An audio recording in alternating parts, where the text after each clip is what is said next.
Buenas noches y bienvenidos a Historias de la Bruja. Mi nombre es Jaylin y esta noche me encargaré de que no puedan dormir. Acérquense a la hoguera y permítanme contarles un par de historias de terror que solamente una bruja podría conocer. El tema de esta noche: costumbres y tradiciones navideñas extrañas que se dan alrededor del mundo.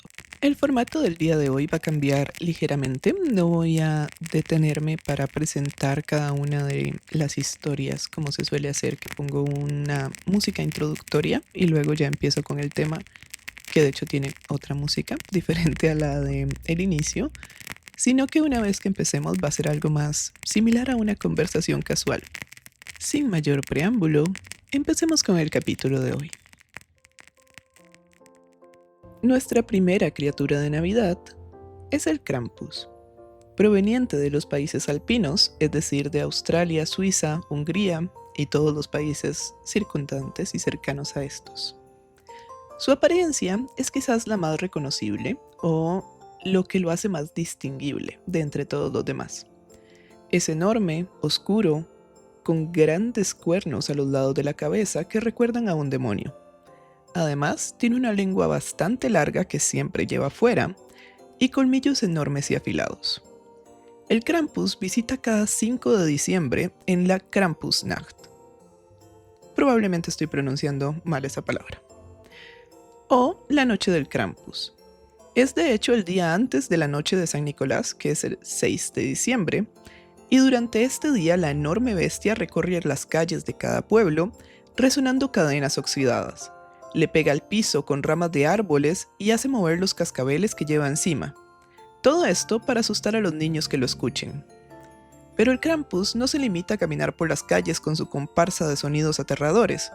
El ser también tiene una enorme canasta en la espalda que llena con los niños que han sido traviesos o que no tienen suficiente espíritu navideño.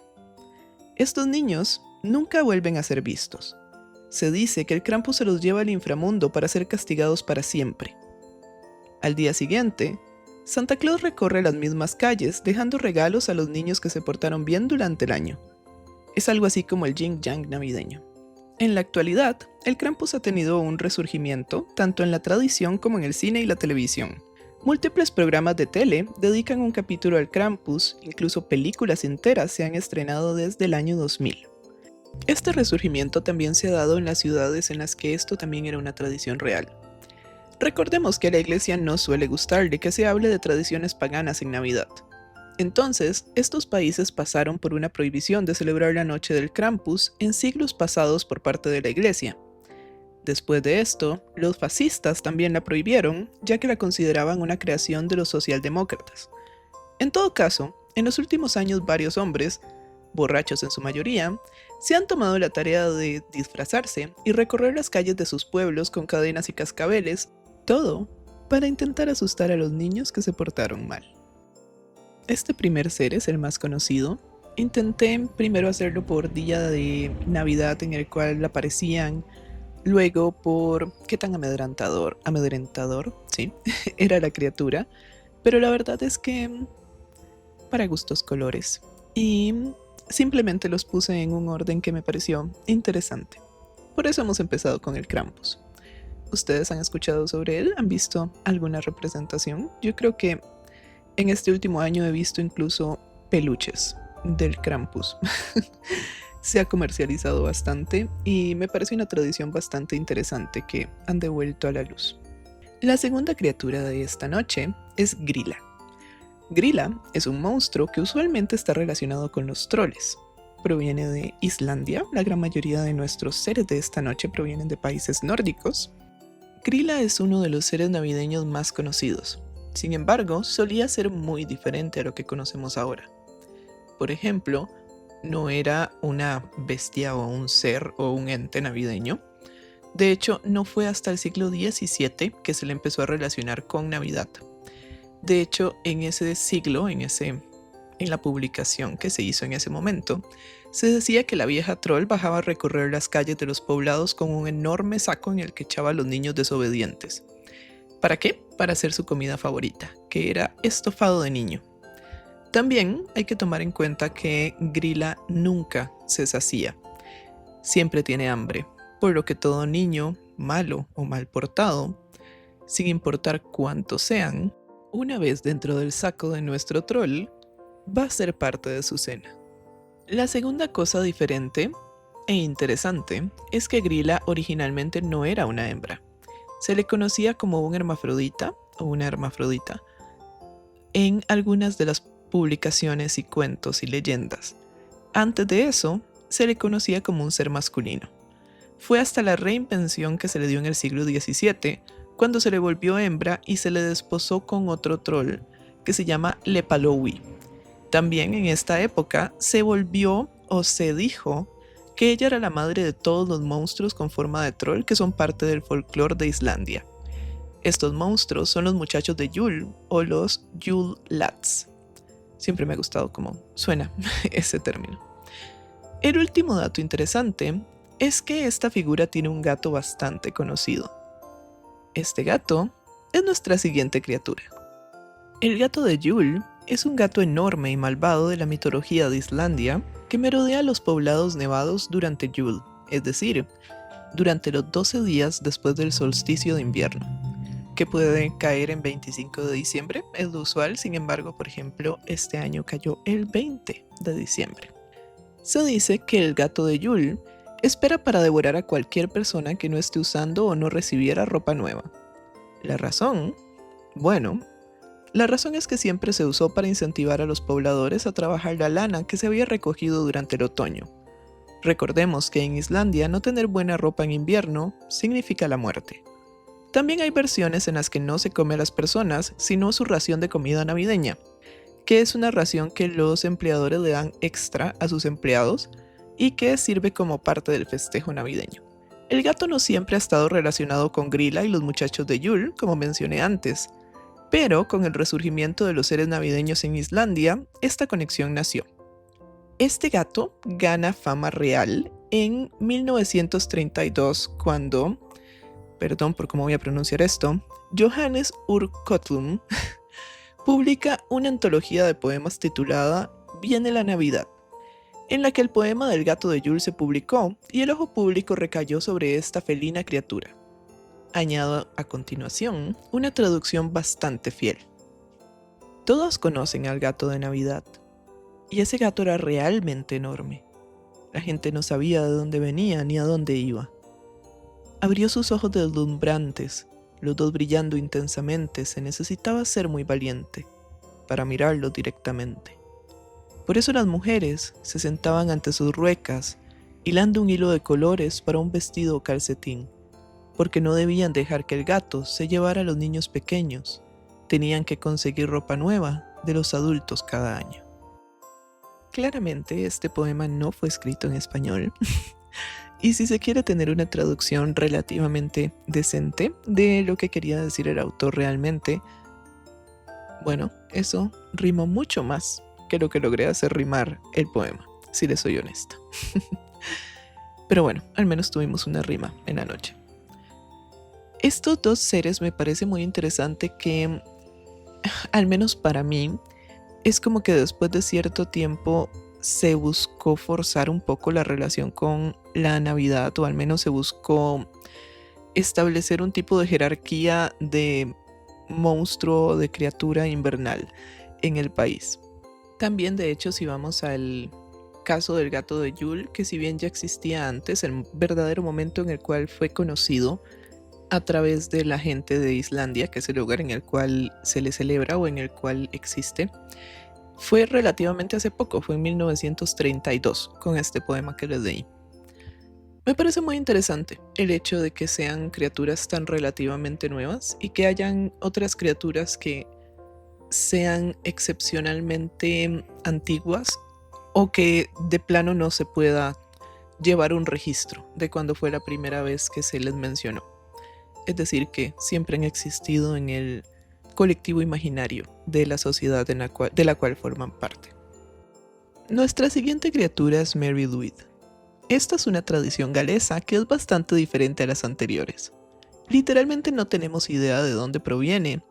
Los expertos se pelean entre orígenes previos a la religión católica o orígenes que derivan directamente de la costumbre de la Virgen María. Así que dejemos de un lado la religión y veamos mejor qué es Mary Louise tal como existe en este momento. La celebración se da en la noche de Navidad o Año Nuevo, aunque en realidad cada pueblo puede celebrarla cuando quiera entre diciembre y enero. Consiste en 4 o 7 hombres que se disfrazan, el primero de Mary Louise, que no es otra cosa que un cráneo de caballo pegado a una escoba y con una manta blanca como cuerpo. La cabeza es adornada por todo el pueblo. De hecho, se cree, y hay algunos pueblos en los cuales la cabeza se entierra y se vuelve a sacar solamente para la celebración. El resto de los hombres también toman personajes. Uno de ellos es el líder, los otros son Punch y Judy, que son unos títeres bastante famosos en la región. Los demás cantan y un último hace el ritmo con un palo en el suelo. Bueno, estos hombres se dedican a recorrer las calles de los pueblos para intentar entrar en cada casa. Si lo logran, la cerveza y la comida es toda para ellos. Una vez en la puerta de la casa, Mary Louise intenta que le dejen pasar cantando a los habitantes de la casa. Los residentes deben de responder, también en canción, las razones por las cuales es una pésima idea que entren. El primero que se canse, pierde. Si pierde Mary Louise, se va. Si gana, entra a la casa junto a toda su pandilla y recorre la casa dando dentelladas y tomando la comida y el alcohol. El líder intenta detenerlo, claramente no lo hace, y los demás comen todo lo que encuentran. Como dato no menor, antes de dejarlos entrar hay que hacer prometer al del palo, al que lleva el ritmo, que no va a tocar su fuego, porque si no, antes de salir, este ser le va a pegar a las chimeneas para sacar las brasas y esparcirlas por todo el suelo antes de huir a su siguiente víctima. Esta tradición se sigue llevando a cabo, aunque en el último tiempo se les permite entrar a las casas como parte de las celebraciones, por lo que solo la primera rima de las batallas de canciones suele pronunciarse. Esta criatura me parece fascinante por el hecho de que sea una tradición tan extraña. Es como que es una batalla de rap medieval, por así decirlo. Y si uno pierde, lo que tiene que pagar es que no va a tener comida navideña y que estos seres van a estar súper borrachos desde antes y probablemente dejen la casa bastante cuestionable. Me parece muy interesante, me parece muy triste el hecho de que ya no se les responda en este vaivén que era una canción, pero me pareció aún así interesante y lo suficientemente importante para mencionarlo en este recuento. Avancemos con la siguiente criatura, es la última criatura de la noche, pero no es el último tema. Tengo algunas tradiciones interesantes que al menos a mí me parecieron bastante extrañas para tener relacionadas con Navidad. Nuestra siguiente criatura es el Kalikantzari. Este nombre es griego, así que espero estarlo pronunciando relativamente cerca de cómo se debería de decir. El Kalikantzari o los Kalikantzaros son una criatura que, como bien dije, data de Grecia y tiene su equivalente en los países cercanos. De hecho, el hecho de que tengan su equivalente en los otros países hace que no haya una única forma de describirlos. Sin embargo, la gran mayoría de las descripciones coinciden en un detalle nada pequeño respecto a ellos. Y es que estas criaturas parecen tener un inmenso miembro masculino. Todas estas criaturas son machos. En algunos recuentos, es decir, en algunos lugares, es gigante. En otros, son criaturas diminutas, pequeñas. Si buscamos más, nos vamos a dar cuenta que otras personas lo describen como cubierto de pelo y que tienen cuernos. Otros dicen que tienen patas de animales como jabalí o caballos. Otros dicen que huelen horrible. Otros dicen que tienen los pies al revés. En todo caso, lo más común es encontrarlos como criaturas pequeñas, negras y llenas de pelo. Humanoides que tienen largas colas negras y ojos negros de demonios, aunque en realidad son ciegos. La creencia es que estos pequeños seres viven debajo de la tierra, donde todos los días incesantemente intentan cortar el árbol de la vida que sostiene a la tierra. ¿Para qué? Para acabar con la vida, con la tierra, con el árbol, para obligarlos a todos a vivir con ellos en la oscuridad. Sin embargo, suben desde el 25 de diciembre hasta el 6 de enero a la tierra. es decir, durante los 15 días del solsticio de invierno, algo así como las criaturas que vimos antes. Y lo hacen para hacer bromas y traer problemas a todo mortal que encuentren y que no se haya protegido antes. Estas criaturas odian el sol y por eso, el día de la Epifanía, que es el 6 de enero usualmente, corren de vuelta a esconderse bajo tierra, ya que el sol vuelve a su ciclo usual en el cielo. Acá tengo que hacer la acotación, porque al menos en mi país no es algo que pase, de que durante estos 15 días del solsticio de invierno, los que he mencionado en la gran mayoría de criaturas, son días en los que el sol casi no se ve. Entonces en los países nórdicos tiende a ser una noche muchísimo más larga y después de eso empiezan los días como a volverse más largos y a ver más luz de sol. Fin de mi acotación. El salir de debajo de la tierra, hacer bromas, volver a meterse debajo y descubrir que el árbol que tanto les costó golpear y cortar e intentar botar durante todo el año se recuperó. Es un ciclo que repiten año con año. Para protegerse de los Kalikantzaroi, la gente solía dejar un colador en la puerta de la casa, ya que el duendecillo se detenía a contar los agujeros, pero como no puede pronunciar el número 3 porque es sagrado, tiene que reempezar hasta el amanecer contando 1, 2, 1, 2, 1, 2. Cuando el amanecer lo alcanza, debe huir para que la luz del sol no lo toque. Otras costumbres dicen que hay que dejarle un postre específico y salchichas en el techo mientras se canta una canción también específica. Los duendecillos simplemente se van a comer la ofrenda y van a volver bajo tierra. El tercer método registrado era dejar la chimenea encendida toda la noche, ya que estos seres entran por ella y el fuego no les permite bajar. Esta chimenea debe de estar encendida por las 12 noches de Navidad. Hay algunas personas que quemaban el tronco de Yule durante esas 12 noches para evitar este tipo de duendes. También, y ligada a esta última forma, se podían tirar zapatos apestosos al fuego para repeler a los duendecillos con el olor. Hay algunas otras formas de repelerlos, pero estas son las más conocidas e interesantes. Uno de los datos que más me llamó la atención es que en algunos de los países donde estos seres existen o donde creen en ellos, se tiene la creencia de que si un niño nace en Navidad, una vez llegue a la edad adulta puede convertirse en un Kalikanzaros. ¿Por qué? Porque una madre no podía ser tan descarada de concebir el mismo día que la mismísima Virgen María. Así que su pequeño debía pagar tal transgresión. Los padres, que eran realmente quienes habían concebido al niño, preocupados porque esto no pasara, recurrieron a varias cosas para evitar que sus hijos se convirtieran en estas criaturas. Por ejemplo, atar al infante con trenzas de ajo o paja, o incluso atarle los pies frente a la chimenea hasta que las uñas de los pies se fundieran del calor. Avanzando con su historia, dentro de las bromas que gastan estos duendecillos hay una bastante mortal. El ser en cuestión se sienta sobre la víctima mientras ésta duerme y cuando despierta le pregunta si quiere algo liviano o algo pesado. Si se responde que se quiere lo liviano, el duende simplemente libera a su presa. Si no se responde o se pide lo pesado, el Kalikantzaroi se vuelve como un yunque y aplasta el pecho de la persona. Después de esto, lo golpea hasta dejarlo medio muerto. Esta es la última criatura que vamos a ver el día de hoy. Me pareció una criatura bastante interesante, bastante diferente a las que hemos visto con anterioridad. Además, siempre me ha llamado muchísimo la atención el tronco de Yule y el hecho de que se prende durante 12 noches consecutivas para detener o alejar a los malos espíritus. Y siempre hemos escuchado mucho de estos espíritus, de estos demonios que se quieren meter en las casas y arruinar la Navidad.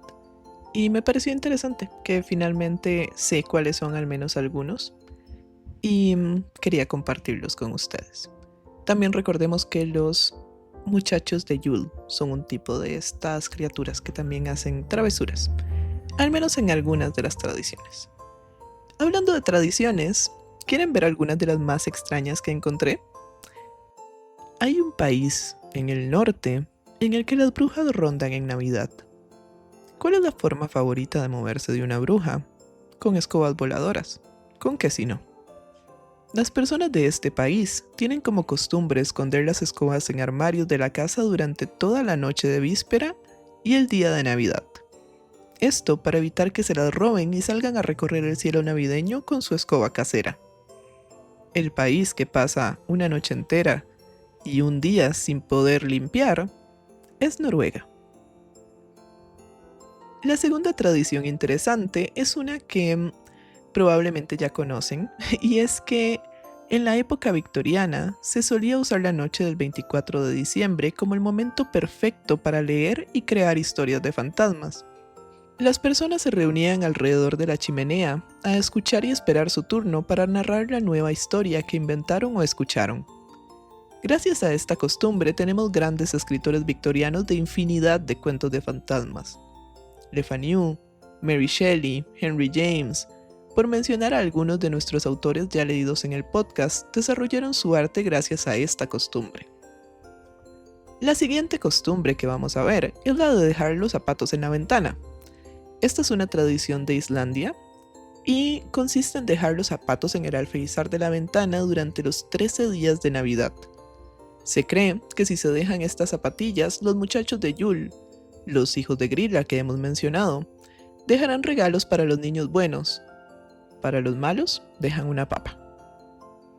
La última costumbre, tradición interesante, o creencia en este caso, que vamos a ver, es la de los hombres lobo. En Polonia y el norte de Europa se creía que los hombres lobo buscaban la noche de Navidad para convertirse y atacar. Algunos recuentos dicen que no era solo la noche de Navidad, sino las 12 noches de Yule. También se creía que un niño nacido en Navidad se convertiría en hombre lobo al llegar la Navidad, es decir, años después, no en la misma Navidad en la que nacen, y se reuniría con sus hermanos, es decir, con todos los otros hombres lobos que atacaban en esas noches. ¿Por qué se convertían estos niños en hombres lobos? Bueno, la razón ya la deberían de saber. Es porque es una ofensa a la religión católica nacer el mismo día que Jesús. En algunas culturas, de hecho, se conoce el 25 de diciembre como el día del cumpleaños de los hombres lobos. Ese día en que el solsticio deja abierta la puerta entre ambos mundos. Estas han sido las historias de esta noche, espero que las hayan disfrutado tanto como yo. La verdad es que Navidad resultó ser toda una tierra fértil de ideas para cosas de terror y para episodios del podcast. De hecho, me hubiera encantado empezarlo antes y así podría hacer, 4 entregas, 5 entregas. Sin embargo, vamos a empezar a volver a variar los temas. Tal vez no a todo el mundo le gusta tanto las celebraciones como a mí. En todo caso, digámosles celebraciones y no Navidad de una forma bien corporativa, ya que como les he mencionado, disculpen, mi gato le pegó a un tarro a la par mía. En todo caso, como ya he mencionado, no soy una persona demasiado devota, simplemente es el cómo recuerdo que se menciona la celebración del 25 de diciembre. En mi caso hice no recuerdo cómo se le dice en español, es un simmer pot, es básicamente uno pone muchas cosas que huelen rico a hervir en agua y lo deja prendido a través del día con el fuego bajo para que toda la casa huela a Navidad. Y es una de las cosas que se hacen para celebrar los 12 días de Yule. También tengo un árbol que, bueno, es básicamente el tronco de Yule, solamente que en vez de estar prendido en fuego, tiene luces de colores. Es muy importante no tener cosas prendidas en fuego en mi casa, ya que es de madera. Finalmente, les recuerdo que pueden seguir el podcast en las diferentes redes sociales, que si disfrutan del contenido lo pueden compartir con un amigo, un conocido, un familiar, lo pueden regalar de regalo de Navidad, de Día de Reyes, etcétera, etcétera. Que si tienen alguna historia verdadera o ficticia, lo pueden enviar al correo del podcast para ser considerado como un capítulo. Los correos del podcast son historiadelabruja@gmail.com y cuentosdelabrujapodcast@gmail.com, ambos funcionales. Les deseo unas felices fiestas, les deseo que este nuevo año que viene sea un año de mucha salud y de mucha prosperidad, sea como sea que esa prosperidad sea mejor para ustedes. Y finalmente, como es costumbre, me despido y espero que no